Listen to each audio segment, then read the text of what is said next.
Saudi में रहने वाले मेरे भाइयों, आपका पासपोर्ट नॉर्मल पासपोर्ट जो कि कुछ इस तरह का दिखता है। देखिए, एक पासपोर्ट मेरे हाथ में है और आपका पासपोर्ट भी कुछ इसी तरह से ऊपर से दिखता है। अंदर जो कुछ होता है वो आपको अच्छे से मालूम होता है, लेकिन शक्ल से देखिए आपका पासपोर्ट भी कुछ ऐसा ही दिखता है। तो अफसोस की बात यह है कि आपका पासपोर्ट बस कुछ ही वक्त का मेहमान रह गया है। इसके बदले क्या मिलेगा उसके बारे में आपको बताएंगे, और क्या इस पासपोर्ट को बदलना जरूरी है, इससे कब तक काम चलेगा वो भी आपको बताएंगे। इस खबर के अलावा यहाँ दो खबरें और मेरे पास है, जिसमें इंपॉर्टेंट खबर ड्राइवरों की जॉब पर फिर से एक खतरा आने वाला है बड़ा सऊदी अरब के अंदर। मतलब जो खारजी वर्कर ड्राइविंग के फील्ड में काम करते हैं, ड्राइविंग सेक्टर में काम करते हैं, तो ड्राइविंग को ड्राइवरलेस करने की पूरी तैयारी सऊदी अरब में चल रही है। उस पर हम बात करेंगे। फिलहाल बात कर लेते हैं पासपोर्ट को लेकर। तो दरअसल इंडियन एम्बेसी ने ऑफिशियली ये जानकारी आज दे दी है कि 24 अक्टूबर यानी कि कल से ई पासपोर्ट के लिए आप अप्लाई कर सकोगे सऊदी अरब में ऑफिशियली। इंडिया के अंदर ये सर्विस कुछ पहले ही लॉन्च कर दी गई, लेकिन सऊदी अरब में ये सर्विस शुरू नहीं की गई थी। 24 अक्टूबर से ये सर्विस शुरू की जा रही है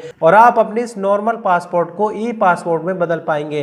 बेसिकली देखा जाए तो इस पे ऊपर से कुछ ज्यादा फर्क आपको नहीं मिलेगा। मेरे पास ई पासपोर्ट तो नहीं है, ये नॉर्मल पासपोर्ट है, लेकिन यहाँ ये जो खाली जगह आप यहाँ पर देख सकते हैं, और अब मैं आपको एक इमेज आपके स्क्रीन पर है ई पासपोर्ट की। यहाँ एक छोटा सा चिप का निशान आपको देखने को मिल जाएगा। तो जैसा कि थोड़ा बहुत आपको अभी समझ आ ही गया होगा, अब यहाँ पर थोड़ा सा और समझने की कोशिश करते हैं। तो यहाँ पर एक ड्राइविंग लाइसेंस है। इस ड्राइविंग लाइसेंस पर बहुत सारी डिटेल तो लिखी ही गई है, साथ ही साथ इसमें यहाँ पर एक चिप भी लगी हुई है जो कि आप इजीली देख सकते हैं। इस चिप के अंदर इतना ज़्यादा डेटा मौजूद है जितना कि इस कार्ड के ऊपर प्रिंटेड भी नहीं है। तो सेम कुछ इसी तरह से पासपोर्ट में जो इन्फॉर्मेशन हमारे ऊपर होती है उससे भी ज़्यादा इन्फॉर्मेशन इलेक्ट्रॉनिक चिप के अंदर स्टोर की जाएगी, जो कि आपके पासपोर्ट में इनबिल्ट होगी। और जो भी आपका डेटा होगा पासपोर्ट बनने के टाइम, आपका बायोमेट्रिक वगैरह होगा, फोटो होगा, वो सब कुछ चिप के अंदर स्टोर किया जाएगा। साथ ही साथ जब जब आप जर्नी करेंगे, ट्रेवल करेंगे, सारी जो ट्रेवल हिस्ट्री होगी वो चिप के अंदर स्टोर की जाएगी। इससे होगा ये कि इमिग्रेशन पर भी आसानी देखने को मिल जाएगी, और जो फेक पासपोर्ट वगैरह लोग बना ही लेते हैं कुछ जुगाड़ लगाकर, उसकी भी रोकथाम हो सकेगी। मतलब ये कि आम लोगों को कई तरह के फायदे यहाँ देखने को मिल सकते हैं। तो अब बात करते हैं ये ऑर्डिनरी पासपोर्ट कब तक चलेगा। तो इसके लिए कोई भी डेडलाइन अभी क्लियर नहीं है, लेकिन जैसे कि 2-3 महीने पहले से इंडिया के अंदर सर्विस शुरू कर दी गई है। आप अपना ये वाला पासपोर्ट रिन्यू करा सकते हैं। ई पासपोर्ट ही अब आपको सऊदी अरब के अंदर 24 तारीख के बाद मिलेगा। मतलब ये कि नॉर्मली जिसका 10 साल का पासपोर्ट होने जा रहा हो, एक्सपायर होने जा रहा हो, अगर वो उसको रिन्यूअल भी कराता है तो अब ये साधारण पासपोर्ट नहीं मिलेगा, ई पासपोर्ट ही मिलेगा। लेकिन अगर आपके पास साधारण पासपोर्ट है, चाहे उसको अभी 1 साल ही हुआ हो, 9 साल आपके पासपोर्ट में भी बाकी है, तो आप इसको बदलवा सकते हैं। कोई मुश्किल वाली बात नहीं होगी। लेकिन जो फीस वगैरह लगती है नॉर्मल पासपोर्ट में वही देनी होगी, अपॉइंटमेंट भी लेनी होगी, तरीका सब कुछ वही होगा। लेकिन फ्यूचर में अब ये साधारण पासपोर्ट काम नहीं करेंगे। तो ministry of external affair government of India की तरफ से जो सर्विस लॉन्च की जा रही है, इसका नाम है ग्लोबल पासपोर्ट सेवा वर्जन 2.0। ये शुरू होने जा रहा है सऊदी अरब में 24 अक्टूबर से। अब यहाँ पर करना क्या है, अगर आप चाहे तो खुद से भी इसके लिए अप्लाई कर सकते हैं।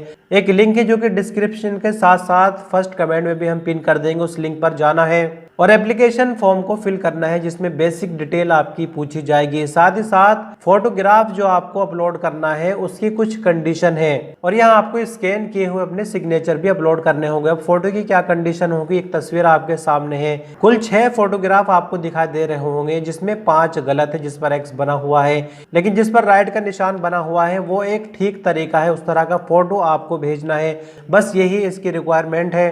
तो हम उम्मीद करते हैं कि ये पासपोर्ट और नॉर्मल पासपोर्ट के बीच का डिफरेंस आपको समझ आ चुका होगा। अभी भी कोई आपको डाउट हो तो हमें कमेंट में पूछ सकते हैं, हम आपको रिप्लाई देने की पूरी कोशिश करेंगे। तो अब बात करते हैं सऊदी ट्रांसपोर्ट अथॉरिटी की तरफ से रियाद शहर में ऑटोमेटिक ड्राइविंग कारें, मतलब कि ड्राइवर लेस कारें, जैसे कि हमने आपको कुछ दिनों पहले भी बताया था, ट्रायल राजधानी रियाद में शुरू किया गया था, और ये ट्रायल 100% जो है कामयाब साबित हो रहा है। फिलहाल 2 ही सड़कों पर इस तरह की गाड़ियां चलाई गई है जिसमें ड्राइवर मौजूद नहीं होगा, सिर्फ एक सिक्योरिटी पर्सन बैठा है। इसका पैसेंजर से कोई मतलब नहीं होता, ना ही वो पैसेंजर से बात करेगा, सिर्फ वो गाड़ी की सिक्योरिटी के लिए है, गाड़ी की सुरक्षा के लिए है। अब होता क्या है, उबर और वी राइड कंपनी के साथ सऊदी ट्रांसपोर्ट अथॉरिटी ने कॉन्टेक्ट किया हुआ है। तो उबर से ये राइड बुक की जाती है और कुछ ही टाइम बाद गाड़ी उसी जगह पहुंच जाती है जहां से राइड बुक करते हैं।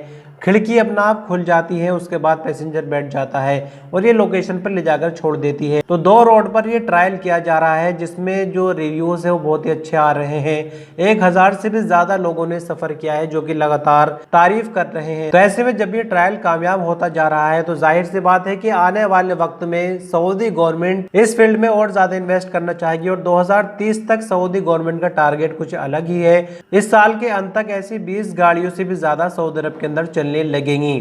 तो अंत में आपको जानकारी के पर्पज से आज का रियाल का रेट बताएंगे। जैसे कि आज 23 अक्टूबर है, फॉर यानी बैंक अल जजीरा इंडिया के लिए जो रियाल का रेट रिकॉर्ड किया गया है वो 23 रुपये 22 पैसे, STC पे 23 रुपये 25 पैसे, ताविल अटाजी 23 रुपये 20 पैसे, वेस्टर्न यूनियन 23 रुपये 12 पैसे, मनीग्राम 23 रुपये 18 पैसे, जबकि इंजाज बैंक यानी बैंक अल बिलाद 23 रुपये 22 पैसे आज का रियाल का रेट रिकॉर्ड किया गया। दोस्तों कुछ इंपोर्टेंट खबरें सऊदी अरब के लिए, हम कल फिर मिलते कुछ अन्य अपडेट्स को लेकर। शुक्रिया।